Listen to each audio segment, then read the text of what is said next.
Hey everybody, it's Melanie, Exit Melanie, and I'm your Tuesday vlogger on B2BWLS. How are yous?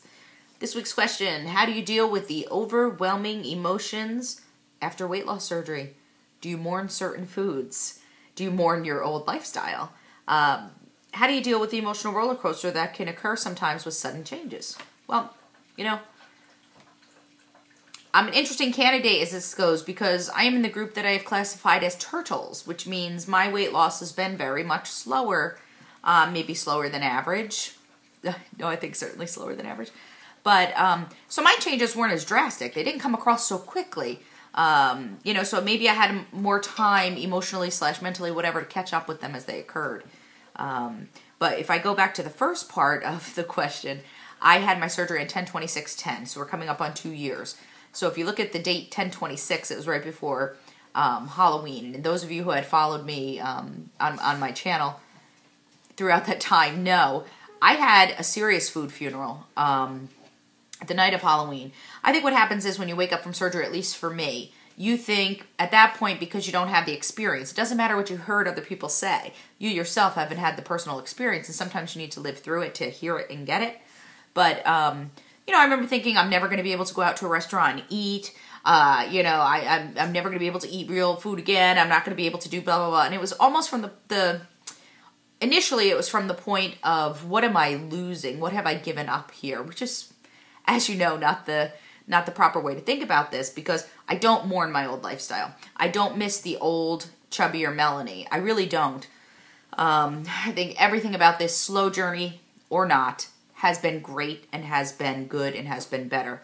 But although I will always remember Halloween, because I do remember, you know, I was 5 days out of surgery, and I remember just sitting on my couch. I couldn't really go trick-or-treating with everyone. I have a great neighborhood for trick-or-treating. And like parties and DJs, people hire DJs and have it. It's great. But anyway, I couldn't do that because I didn't really want to walk too much. And so I'm at home handing out this big bowl of candy, and I'm like, I'll never be able to eat that. Anyway, moving on. I guess the big moral of my story is, throughout this journey, is that saying that I get from Abraham Hicks, you've heard it in other places, I'm sure, is you cannot have a happy ending to an unhappy journey. And I think for me what that means is I learned early on that I had to be appreciative, I had to have gratitude, and I had to be happy. I had to find happy. You have to be okay with what is and then imagine what you want to be. Do you understand that? If you keep your negative emotions focused in what is, I need to lose quicker, I did shitty this week, I ate crap, I did this. If you keep your emotions there, you get more of what you give out. You understand? The better it gets, the better it gets. The worse it gets, the worse it gets. So I think, you know, part of what has worked for me really well is to just keep positive. And I appreciate every little, you know, every little zip that my boots go up, because, you know, I was the girl who was always wearing my boots and you couldn't zip them all the way up. So I'd either wear them with capris or long pants. I couldn't wear them with skirts. So every little zip that those boots go up, because we're in boot season now, is a happy day for me. You know, it's not, oh, I wish I could be. And don't get me wrong. When I do feel that way, I pivot and switch it over into something positive. Now, how do you deal with overwhelming emotions?